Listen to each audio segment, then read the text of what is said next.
La foi, pas une formule magique, mais une connexion avec Dieu. Avez-vous déjà ressenti que vous deviez avoir une recette secrète pour voir des miracles dans votre vie? Beaucoup pensent que la foi est une formule magique, une sorte de mot de passe qui déverrouille les bénédictions divines. Mais la réalité est tout autre.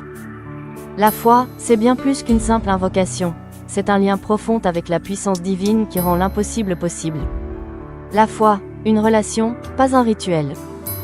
La foi n'est pas une formule que l'on récite pour obtenir quelque chose d'un Dieu lointain.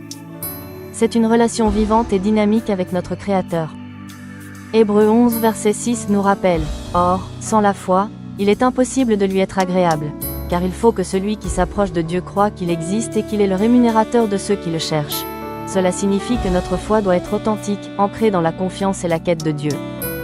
La foi comme connexion à la puissance divine. La foi est notre porte d'entrée à la puissance de Dieu. Elle nous relie aux promesses qu'il a faites et à la capacité de transformer nos vies. Un exemple marquant se trouve dans Marc 11 versets 22 à 24, où Jésus dit « Ayez foi en Dieu. En vérité, je vous le dis, si quelqu'un dit à cette montagne « Ôte-toi de là et jette-toi dans la mer », et s'il ne doute point dans son cœur, mais croit que ce qu'il dit arrive, il le verra s'accomplir. » Ici, Jésus nous enseigne que la foi authentique ouvre la voie au miracle. Prenons l'exemple de la guérison d'un homme paralysé à Bethesda, Jean 5 versets 1 à 9. Cet homme attendait depuis 38 ans pour être guéri, se fiant à une légende sur un ange qui agitait les eaux. Mais lorsque Jésus lui demande s'il veut être guéri, c'est un moment de révélation. Ce n'est pas un rituel qui le sauve, mais sa foi en la puissance de Christ. Jésus ne lui donne pas de formule magique, mais lui offre une connexion directe à la guérison divine. La foi en action, un engagement actif. La foi ne doit pas rester passive, elle se manifeste par des actions concrètes. Jacques 2 verset 17 nous dit « Il en est ainsi de la foi, si elle n'a pas les œuvres, elle est morte en elle-même. » Cela implique que notre foi doit conduire à des actes qui témoignent de notre confiance en Dieu. Un autre exemple puissant est celui de la femme qui souffrait d'un flux de sang, Marc 5 versets 25 à 34. Elle a entendu parler de Jésus et, malgré la foule, elle a fait un pas audacieux pour toucher son vêtement, croyant fermement que cela la guérirait. Sa foi active lui a permis de recevoir la guérison. Jésus, en la voyant, dit « Ma fille, ta foi t'a sauvée. Va en paix et sois guérie de ton mal. » Ce n'était pas la magie d'un geste, mais sa foi qui a créé une connexion avec la puissance de Dieu. Une foi vivante et vibrante. En fin de compte, la foi n'est pas une formule magique que nous utilisons pour obtenir ce que nous voulons. C'est un moyen de se connecter à la puissance divine qui rend les miracles possibles. Elle nous appelle à chercher une relation authentique avec Dieu et à agir en conséquence. La prochaine fois que vous ressentez le besoin d'un miracle dans votre vie, rappelez-vous que la clé réside dans votre foi. Approchez-vous de Dieu avec confiance, investissez-vous dans votre relation avec lui, et observez comment sa puissance se déploie dans votre vie.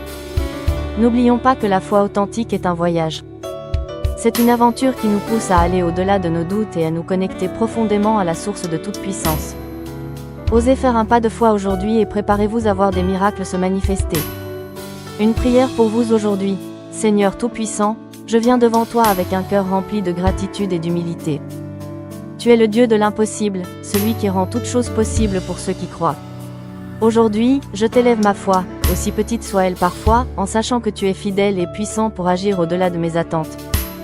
Aide-moi à ne pas voir la foi comme une simple formule, mais comme une relation vivante avec toi. Apprends-moi à m'appuyer sur tes promesses et à marcher avec confiance, même lorsque les circonstances semblent contraires. Seigneur, renforce ma foi afin qu'elle soit active, persévérante et ancrée en toi. Comme la femme qui a touché le bord de ton vêtement, comme l'homme de Bethesda qui a reçu la guérison, je viens à toi avec foi, croyant que tu es mon refuge, ma force et ma délivrance. Aide-moi à agir selon ma foi, à poser des pas courageux et à témoigner de ta gloire dans ma vie. Seigneur, je te remets toutes mes peurs, mes doutes et mes inquiétudes. Remplis-moi de ton esprit, afin que je puisse avancer avec assurance, sachant que tu es avec moi. Que ma foi grandisse chaque jour et qu'elle soit une lumière pour ceux qui m'entourent. Dans le nom puissant de Jésus-Christ, j'ai prié. Amen. S'il vous plaît, n'hésitez pas à partager cet article à ceux qui ont besoin d'espoir et dans vos différents réseaux sociaux. Soyez abondamment bénis.